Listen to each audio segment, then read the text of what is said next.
Good afternoon. So, as I said, my name is Andrew.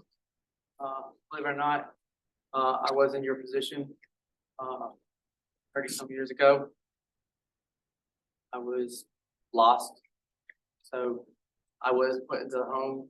I was taken out of my home when I was 9, and I spent a majority of it in group homes, 5 years of it. And it wasn't by my doing, it was action of others. That they put me in positions that I should never seen. And so when you do come in that type of circumstance, it's hard, right? Because you know better, especially being young. I was one of the youngest ones in the system at the time. They didn't accept kids younger than 13. And I was 11 when I came to Adelphi. So I was already in the system for 18 months before that. At another home, I didn't do well. But I stand for you today that you can make it and you can be a productive member of society. I'm not here to tell you that life is easy. Life is not easy. But what you learn when you come from the circumstances we're put in, right? And like I said, not all of us were the reason for us being here, right? In show of hands, I know I wasn't here on my own accord, but it's what we deal with the situation. I had nothing when I came in here. I didn't have a will or a rhyme. Okay, this might get scary, but all right. So I did not have a will or any goals when I came in here. When I got taken away from my parents when I was 9, I strongly remember my dad sitting on the front porch, CYS pull up, and they take me, right? I didn't know. I thought, okay, I'm just going away for a little bit. I'll come back. Well, that was not the plan, and I did not know that. Today, I'm thankful that I didn't go back because who knows where I'd be, right? But I do know that I did come here, and I have staff members here that have been here when I was here, which, you know, on their accord, they deserve a round of applause just for that, because that's tough to see all these kids and still be here today for what they get paid, right? So I'm not a motivational speaker or anything like that. I just tell the truth. I don't have a rehearsed script, but I will tell you that from here, I did get where I'm at, right? So without the staff's guidance and the structure, yeah, we all hate it, right? Being told to do what we want, when they want, and how they want, not when we want to do it, right? It's not fun, right? But I learned very quickly when I left foster care in the military that they had the same structure, if not worse. And so it wasn't until later in life that I realized that we do need structure in our life, right? Now, I live my life today on 3 core principles, right? Core values. Because what I carry of myself, nobody can take away, right? Because I built that.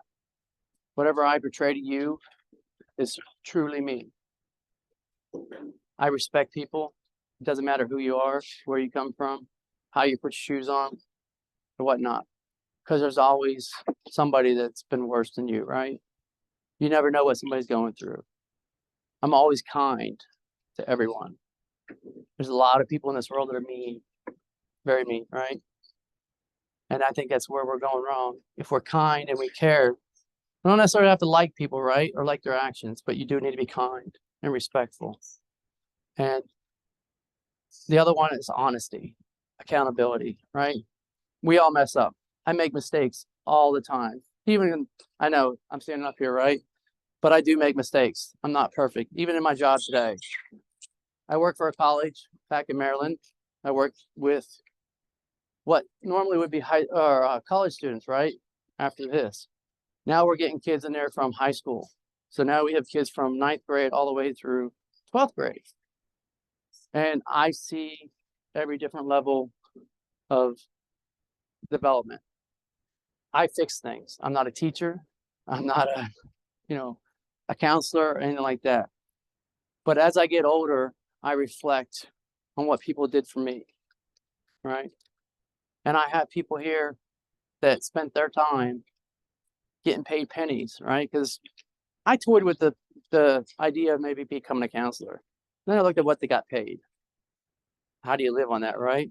I mean, you don't know that now, but money is what makes the world goes around, right? So without money, you can't have a house, you can't have a car, you can have kids, but somebody else is gonna have to support them, right? So, uh, being a man, you have to make money to support your family, and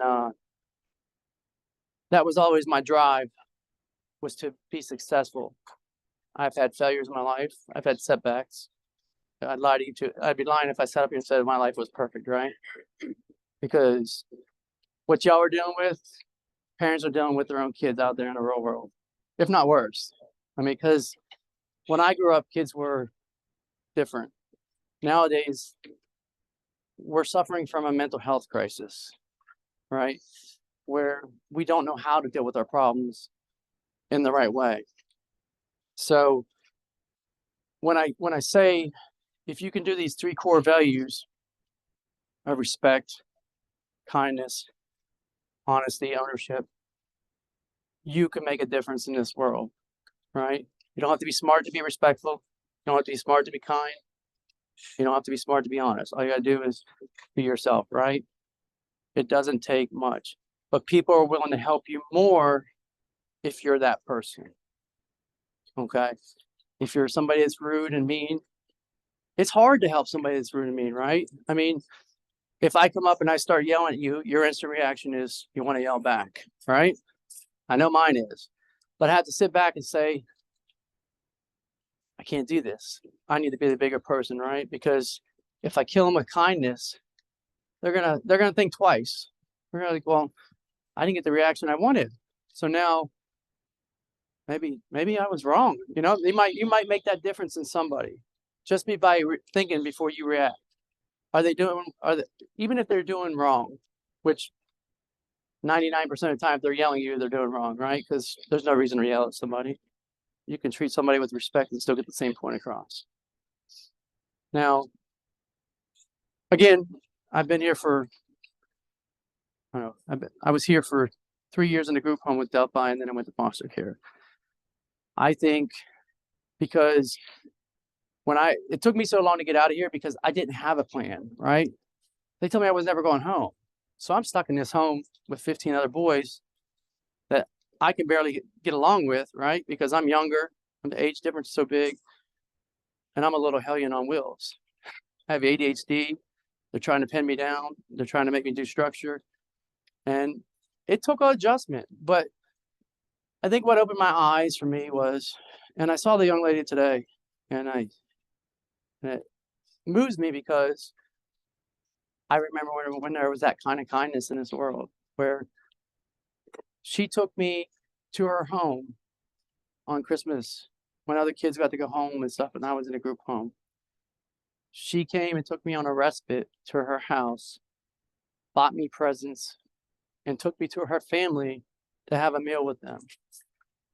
And her name is Miss Teresa, and she still works for Delphi. She was here this morning, her and her husband. And to this day, that memory will always be embedded in my head because she didn't have to do that. She didn't know me from Adam. All they know was I was a kid in the system, right? They didn't know how I was going to act. They didn't know anything. So they took a chance on me. Well, that was the beginning of me going into foster care. Once I had a goal and I made steps towards that goal, was it easy? No. I had to get myself in check from being 0 to 100. Now I had to start throttling it back so I can start working on what I need to get out, because now I had a plan, right? Before I was just going to be a number in the system is the way I would tell. Who feels like that sometimes, right? So if you feel like that, go to your counselor and say, hey, what are my options, right? What do I need to do to go to that goal, right?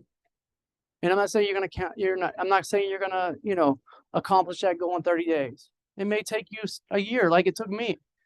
I had to go and you had to do respites. And then I had to find that right family. Not every family's perfect, but I can tell you that foster care sometimes gets a bad rep, right? There's good foster parents, there's bad foster parents, and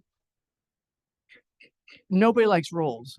So if I was a foster parent, they may say I'm a bad parent because I have rules, right? But I have 3 simple rules: respect, kindness, and honesty. Some people don't like rules, and they think because they don't follow them that it might be portrayed on the parents. But even as parents today of, you know, 2 young girls, which is completely different than boys that I raised already. So when you face the stuff in here, I guarantee there are parents out there that are facing the same thing. These counselors, most of them have their kids, right? You think they have perfect families out there? No. I'm sure their kids cause them some ruckus sometimes. You know, uh, I know at your age, I know when I thought, I was like, man, these kids, they don't have no kids or nothing like that, or they don't know what we're going through. But these kids today, they experience the same issues with their kids, but they probably just know how to deal with it a little bit better because they deal with this on a daily basis, right? I can tell you they don't do it to get rich. How many rich counselors we got in here? I told Mr. Father Pascal this morning that he needs to make sure he gives them all raises because for what they do, they are not paid enough. And believe it or not, they're one of the lowest paid scale people out there in the world. And you will realize that once you get older. I didn't realize this stuff when I was younger because money didn't have a value, right? I didn't know where it came from until I started making it and I had to do things with it. It's scary. I ain't gonna lie. So what you have here now, I did not have. When I graduated foster care here, I had the choice of military or college. But you know who had to pay? This guy. So this guy went to choose the Air Force because I come from a place where things were provided for me. So I didn't want to change that, right? I didn't know I was good at school because I never really tried. And so I chose the Air Force because it was 6 weeks instead of 8 weeks for the Army or any other branch. I said, I can do 6 weeks. I was in a group home, right? They have structure here, right? I was completely wrong. I first night off the bus, you know, I was getting yelled at, told what I had to do. And as many will tell you, I have ADHD. Even on medicine, I still take medicine today for it. I'm nonstop. I don't always think before I react. And so it was an adjustment for me to follow the military standards. They wanted me to ask for permission to speak. I was like, well, that doesn't seem right. I said, we're in the 90s, right? Who does that? Well, we do. So I had to get recycled back to day one. So now, because I went in for a 6-week basic training, I now had to start from day one, now which made it was 8 weeks again. That completely did not align with my plan. So our actions have consequences, every one of them. It doesn't matter whether it's a good action, bad action, right? But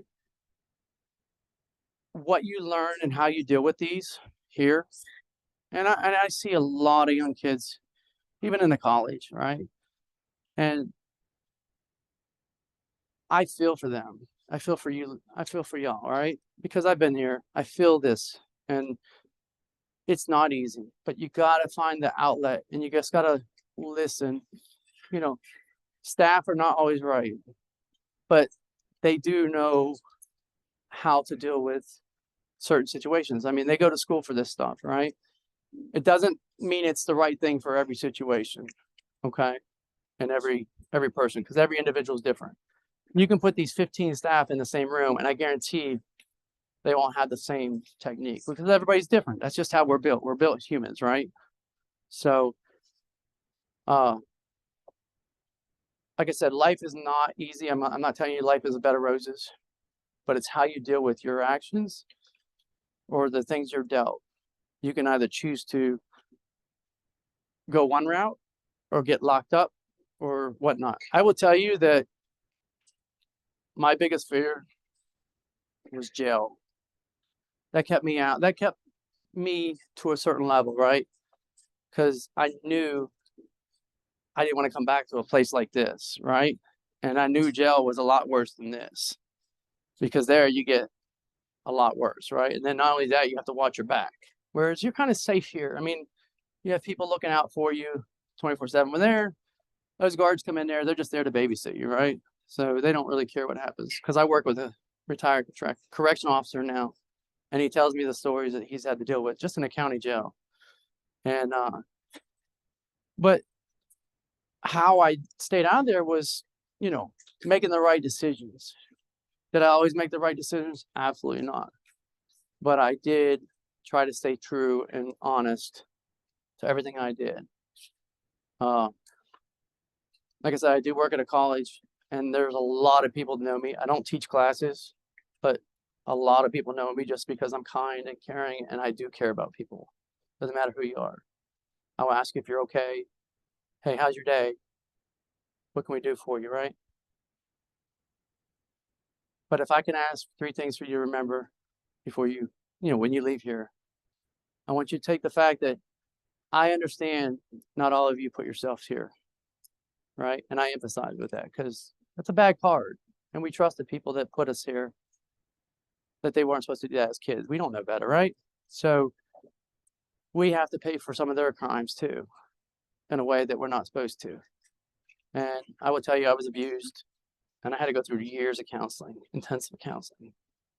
And but you take away from here, one thing I always made sure was my kids would never have to go through this, and never have to experience what I experienced. In order to do that, sometimes you got to make sacrifices, right? You got to make good choices. And like I said, we're kids, we're learning, right? I'm not a kid anymore, sometimes at heart, but I mean, people say I act like a kid sometimes. But you still are a kid and you're learning. But if I can give you anything, is they can't take away how you build yourself, right? You can change a lot of things in the world, and there's some things you can't change. But if you carry yourself with integrity, respect, and caring, you will make a difference in the world. They may not see it immediately, and I didn't see it immediately, right? But I do a lot. I do some mentoring at this college for students, and like I said, we get high school students now. And one of my step-up kids, I didn't know. They match them somehow, and I have a different one. Every couple of years. Sometimes I get 2 every semester. Depends how many we have and how many staff we have volunteering. It's all volunteer, right? But each one of them is different. One I had we did a end of the semester celebration, and this young man, he's very smart, but he's autistic, and he has anxiety issues. And to see him progress from the first semester to the second semester, where he was only able to take 1 class the first semester, by the second semester, he took 3 classes, very hard classes, biology lab, and scored A's in all his classes when he was have to leave the classroom the previous semester before. And so we sat down and we worked on stuff. And it wasn't anything fancy. I was like, hey, if if this triggers you, or if you start to get triggered, call me, right? I'll come, we'll sit, we'll talk. I didn't tell him anything else, And so at the end of the celebration, I would never expected him to stand up and speak in front of a crowd with anxiety. And that's exactly what he did, saying, he said good remarks about me, but he said, not everybody needs help intellectually. Some people need help, mentally. But again, it goes back to being kind, caring, and respectful of everyone. Now, I'm going to quit talking. If you have some questions, I'll be glad to answer them. Feel free. Yes, ma'am. Said they may need help intellectually, I mean, mentally, not intellectually. What's the difference between the two? So intellectually, so he's very smart, right? And he said, I don't have a problem getting good grades. I have a problem with communicating or being in a classroom environment with other students that maybe not so nice. There's kids out there, believe it or not, they're mean. And if you can change that, and only you can change that, right? Because if you teach them those values and that it's not right to be mean, it starts here, right? It starts as a parent, right? If they see me be mean, then they're gonna think, okay, well, maybe it's okay sometimes. No, it's never okay, right? But he said he couldn't deal with anxiety, and kids would set him off and stuff. So he didn't need to help. He didn't need any help from me for schoolwork because he scored all A's. What do I know about biology, right? I mean, I've been out of school for 20 plus years, so. Go ahead.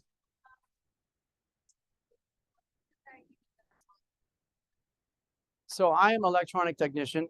I have a degree in electronic engineering, which I had to pay for myself, by the way, which you young ladies have an opportunity that I wish I was granted because it cost me $60,000 for my education for 2 years.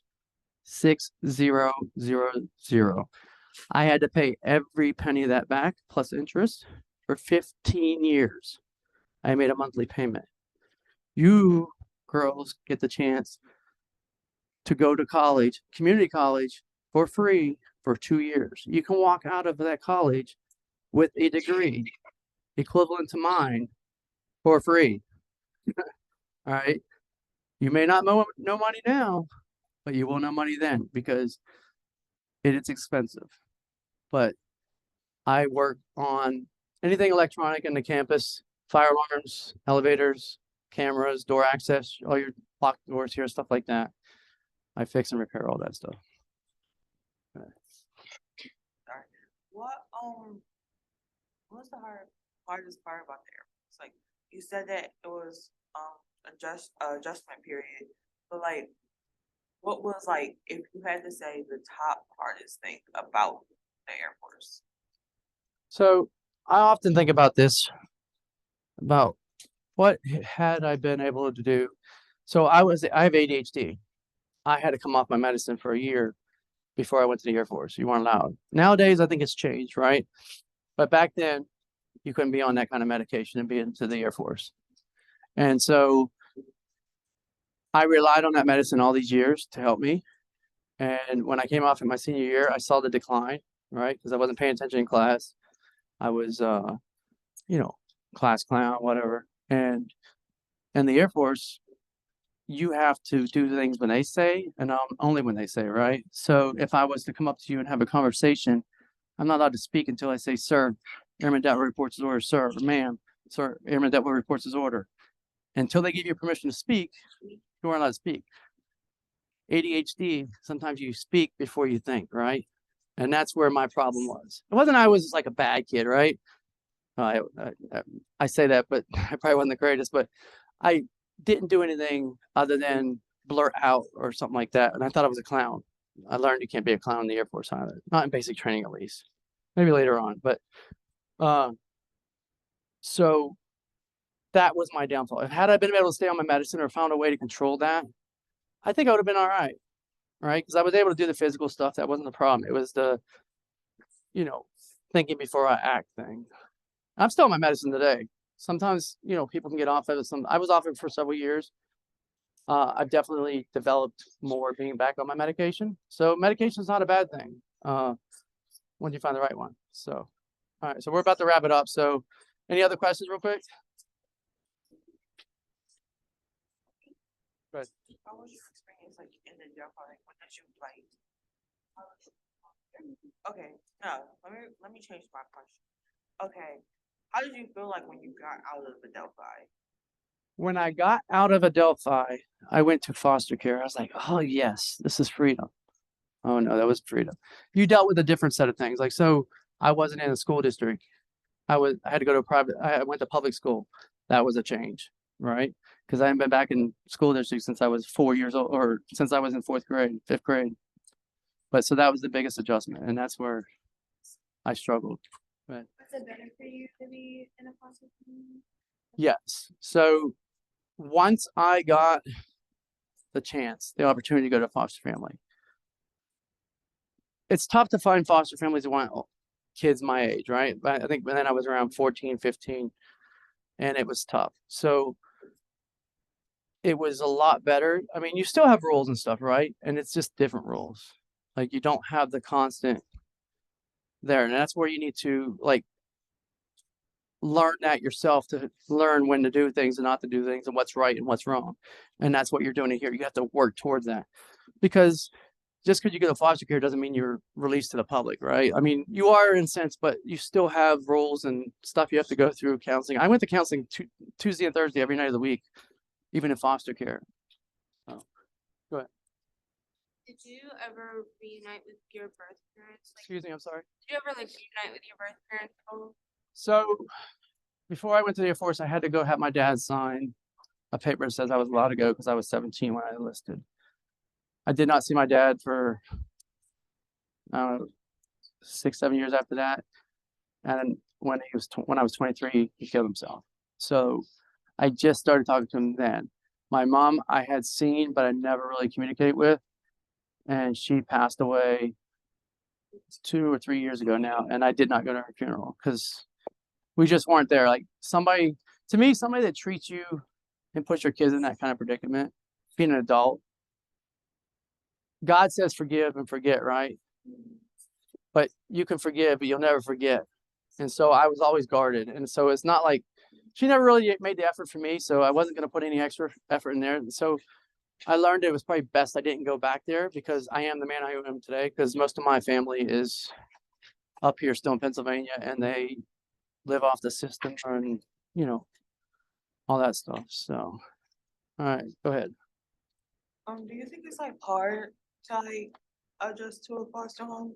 Cause like I was looking into it myself and I was just like wondering, like, what would be the hardest part probably of it? Cause I was like, cause I can adjust to like rules and stuff, but it's just like being somewhere and you're living in this person's house and there's complete strangers. You know nothing about them, but you have to listen to everything they say. Yeah, absolutely. But I agree with you on that. But when you're your age, right, you don't think about why these people are doing it, right? But they do it because they're missing something, right? So maybe they want to just help people, right? And maybe there's kind people. And it is an adjustment, right? Because you have to go to a family you never know, right? Do I call him mom? Do I call him dad? What do I do? What do I do this? Like, are the people gonna be nice? I will tell you, nothing in life is easy. When you think you know you have something and you think it's easy, it's not. I promise you. Like, you're throwing curveballs all day long.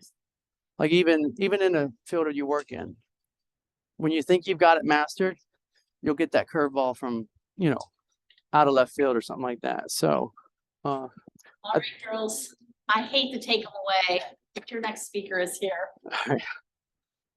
well, thank you for listening and being, attentive. I appreciate it. And hopefully, remember, respect, kind, and honesty. Thank you.